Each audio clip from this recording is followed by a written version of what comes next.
नमस्कार, स्वागत है आप सबका। मैं हूं रविकांत।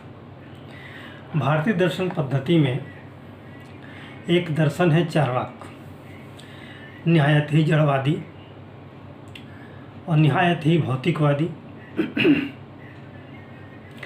ये ईश्वर को नहीं मानता, ये सिर्फ प्रत्यक्ष को जो आँखों से देखता है उसी को प्रमाण मानता है। प्रमाण जो प्रत्यक्ष हो,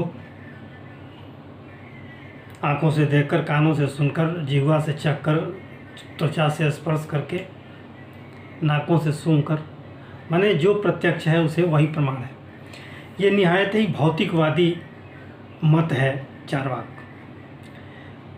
चारु और वाक, ये दो शब्दों से मिलकर बना है चार्वाक। चारु माने मीठा, सुनने योग्य, और वाक माने वचन। माने आप अपने बातों को मीठे मीठे शब्दों से बोलिए, खूब खाइए, पीजिए, मौज करिए। इनकी एक उक्ति है,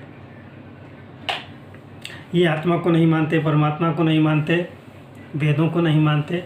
इसीलिए ये कहते हैं कि यावत जीवेत सुखम जीवेत, यावत जीवेत सुखम जीवेत, ऋणम कृत्वा घृतम पीवेत। यानी यावत जीवेत सुखम जीवेत, माने जब तक जियो सुख से जियो, और ऋणम कृत्वा घृतम पीवेत, और अगर सुख में कोई कमी दिखे तो कर्जा लेके घी पियो। ये इनका मत है। माने खाओ पियो, मौज करो और मीठी बाड़ी बोलो। क्योंकि ये आत्मा परमात्मा को तो मानते नहीं, पुनर्जन्म को भी नहीं मानते। तो ये कहते हैं कि क्यों, ऐसा क्यों? इसलिए कि भस्मीभूतस्य देहस्य पुनरागमनम कुतः, माने भस्म, इस शरीर के भस्मीभूत हो जाने के बाद पुनर्जन्म किसने देखा है? तो ये मत है, ये काफ़ी प्राचीन मत है। भारतीय दार्शनिक पद्धतियों में इसे काफ़ी प्राचीन माना जाता है। इसका उल्लेख वेदों और उपनिषदों में भी है। अनेक हमारे वैदिक ग्रंथों में इसका उल्लेख हुआ है।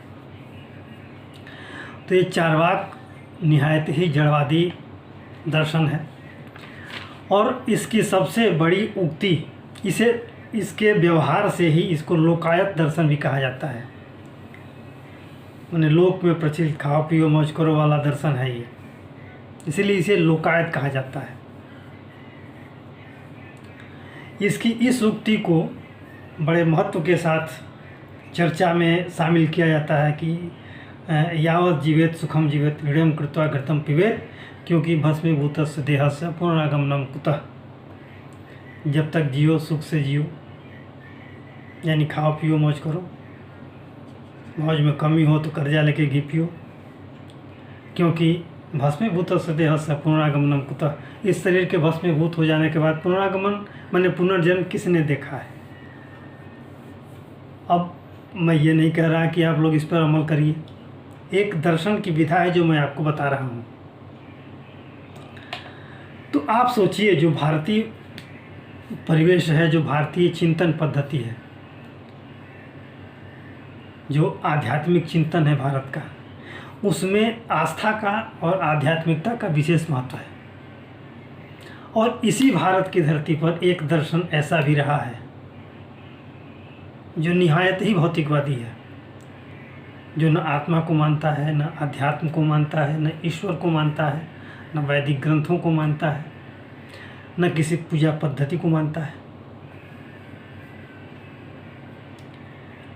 तो आज के लिए इतना ही। अगर ये वीडियो आपको अच्छा लगा हो, लाइक करें, शेयर करें और सब्सक्राइब जरूर करें। धन्यवाद।